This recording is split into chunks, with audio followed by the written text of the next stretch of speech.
Hi there! Today I'm going to be showing you 6 super fun games and activities that are Valentine's Day themed that your kids will love. I'll also be sharing some alternative ideas to the traditional Valentine's Day class party that you can do to celebrate at home, plus a wonderful idea you can add to your Valentine's Day card list. Hi, Sarah here from the Johnson Crew channel here on YouTube. The first game we want to look at today is called the Heart Zap game. I found this game on Pint-Sized Treasures, and I've linked to the game below in the description box. For this game, I went to the Dollar Tree and found these heart doilies. There's 24 in a pack, and they have pink and red and white ones. And that way you're not having to sit there and cut out a bunch of hearts. So kind of the strategy here is to put the lower number of points on the bigger hearts because it's easier to aim for the bigger hearts, obviously. Then I took these and I cut them a little bit smaller for the higher point hearts. And then a couple of the hearts, you're going to write the word zap on, and if they hit that heart, they lose all the points that they've earned so far. I made 13 hearts to put on our wall. The way you play is you pick a spot for them to line up, and then they try to aim the ball for the highest number of points. And whoever ends up with the most points wins. Of course, if they hit a zap, then they lose all their points that they've earned so far. The second game is a memory game. So I went to the Dollar Tree and grabbed some peanut butter hearts and then found some stickers that are small enough to go on the bottom of these hearts and found matching stickers. And my kids actually helped me prep this one. So we made 20 candies. So you could use more or less depending on how many kids are gonna play. This game was inspired by creationsbykara.com, and I'll include that link below. She actually has a printable of Valentine's Day stickers, so you could print those and cut them out and stick them to the bottom. But if you have stickers already, that's a much faster way to prepare that game. The third game is called Musical Hearts.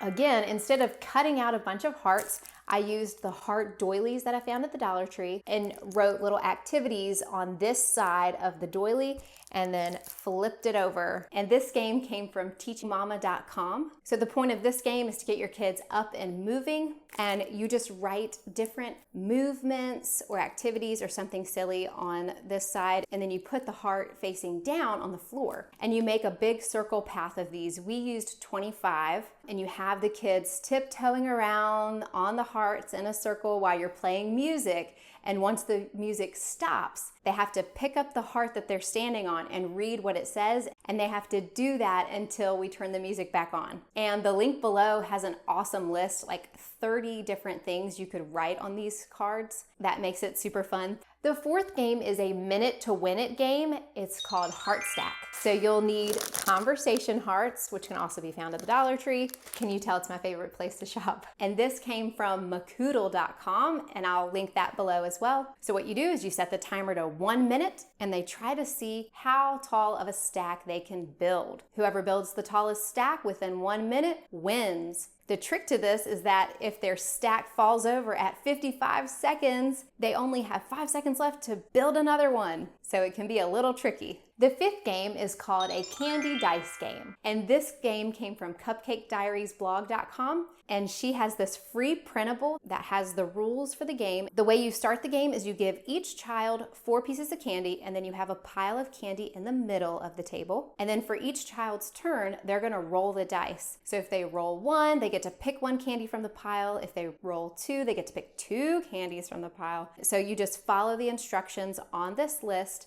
and then whoever ends up with 10 pieces first wins the game. And the sixth activity is a craft. Remember back in school when we would make the little mailboxes out of an old shoe box or old cereal box, and we would decorate it and everybody could put their Valentine's Day cards in the box for us? Super fun. So start saving some of your old boxes, and then you can have your kids decorate them either with construction paper or stickers you already have on hand, crowns, markers, whatever.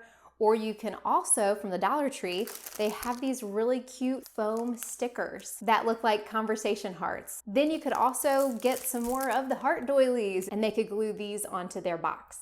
Before we talk about how to throw a class party at home, I wanted to let you know that this video is actually part of a collaboration that's hosted by Carly over at Team Bee Farm. She's also a homeschool mom, so definitely go and check out her channel after this. And when you finish this video, check out the playlist link in the description box below to see some other mamas' great ideas for Valentine's Day fun for kids. Everybody loves a holiday party, right? And who says just because you're homeschooled or doing virtual school at home means you have to miss out on all the fun? You can have a party with just your family.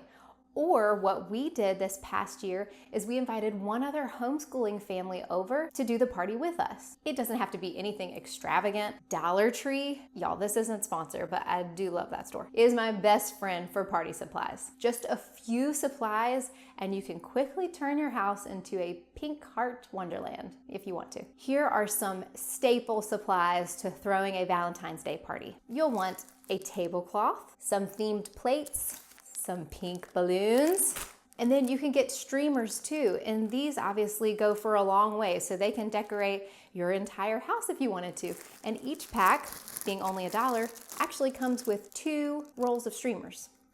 Pretty sweet deal. So I got red and pink. And then another use for these doilies is you could put a string through them and make a big banner and hang that up. So we had another homeschooling family come over for a Christmas class party this past year. So they got here at about 10:30 in the morning. We played a couple of games and then we took a little mid-morning break for some munchies. We played a couple more games and then we had lunch together, let the kids play outside, and wrapped up just in time for the little kids' afternoon nap. Pretty simple, easy, but the kids had a blast. And my last idea for you, one of my sweet friends had this lovely idea of how to bring joy to others on Valentine's Day. If you're planning on giving out Valentine's Day cards, you could have your kids make some extra ones and call up a nursing home that's near you and see if you can drop those off for their residents. Maybe with some little goodie bags too. But this is a great way to get your kids involved with a service project and really bring joy to some folks who need it, especially during this time. All right, I hope you have so much fun playing these games. Let me know in the comments below if you have some other ideas for Valentine's Day. I'd love to hear them. And if you enjoyed this video, please give it a thumbs up and share it with your friends. My name is Sarah and I have 4 kids. And on this channel, I like to talk about homeschooling and mom life and traveling with kids. So if that interests you, go ahead and hit that subscribe button below so you can join us every week here. In fact, next week's video is also going to be Valentine's Day themed, but it's going to be all activities just for your preschooler. Until next time, happy Valentine's Day.